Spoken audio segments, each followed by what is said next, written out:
26 मई 2022 को मोदी सरकार को 8 साल पूरे हो रहे हैं। 26 मई 2014 ही वो तारीख है जब आजादी के बाद किसी गैर कांग्रेसी दल ने पूर्ण बहुमत के साथ अपनी सरकार बनाई। 26 मई 2014 से 2022 तक भारत ने कई उतार चढ़ाव देखे, लेकिन सरकार के फैसलों ने इन उतार चढ़ाव के बीच भी देशवासियों के सामने कोई मुश्किल नहीं आने दी और इसी वजह से इन 8 सालों में प्रधानमंत्री नरेंद्र मोदी की लोकप्रियता तेजी से बढ़ती चली गई। 8 साल में किन फैसलों की वजह से ये कमाल हुआ है, देखिए special report. Prime minister Shri Narendra Damodar Das Modi.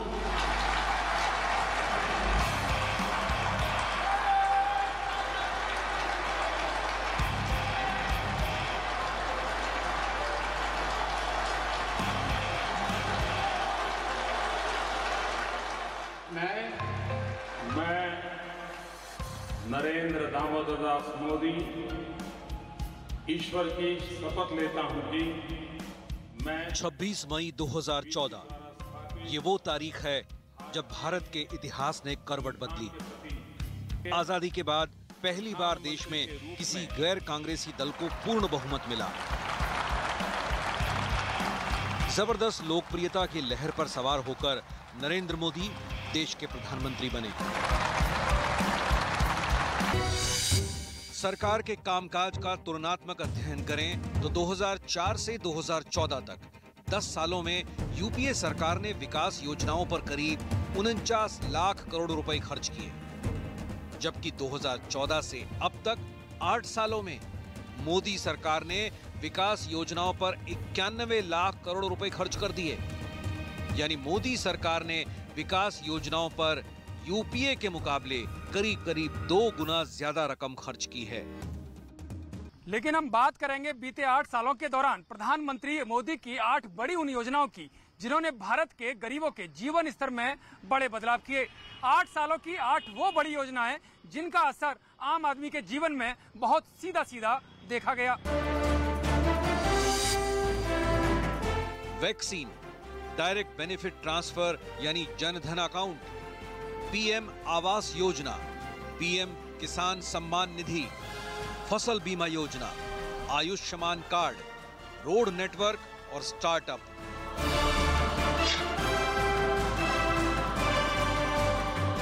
प्रधानमंत्री नरेंद्र मोदी ने जब देश की कमान संभाली तो योजनाओं को लागू करने के साथ ही स्वच्छता अभियान से लेकर स्वदेशी तक लोगों की आदतों को बदलने का प्रयास किया गया, जिसको मोदी ने हमेशा सबसे बड़ा काम कहा। बीते 8 साल के दौरान देश में अनेक बड़े काम हुए।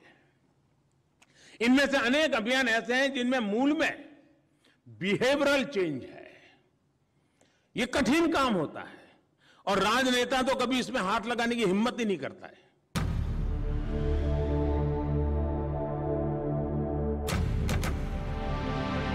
आठ साल के मोदी राज में सबसे बड़ी चुनौती बनकर आया कोरोना।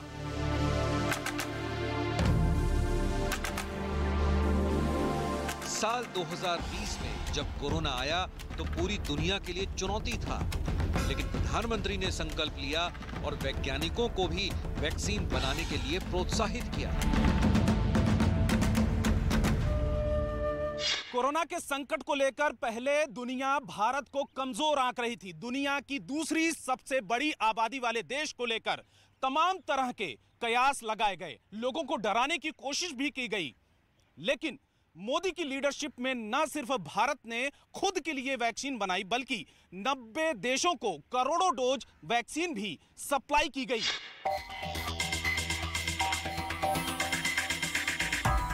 जब महामारी आई तो भारत में न तो पीपीई किट का प्रोडक्शन होता था और न ही N95 मास्क का, लेकिन आज भारत पीपीई किट और N95 मास्क का दुनिया का दूसरा सबसे बड़ा निर्यातक देश बन चुका है। मैं UNGA को ये जानकारी देना चाहता हूं कि भारत ने दुनिया की पहली DNA वैक्सीन विकसित कर ली है, जिसे 12 साल की आयु से ज्यादा के सभी लोगों को लगाया जा सकता है।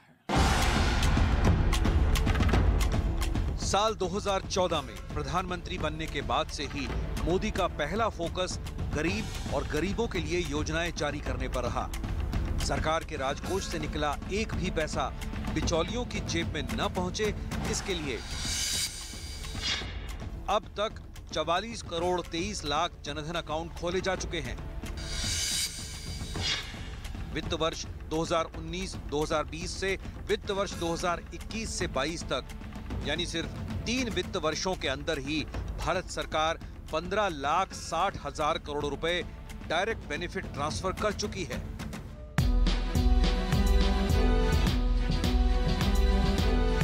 मोदी सरकार ने लाभार्थियों का एक बड़ा वर्ग तैयार करने में कामयाबी हासिल की है, जिसका फायदा बीजेपी को वोट बैंक के रूप में चुनाव में भी मिला है।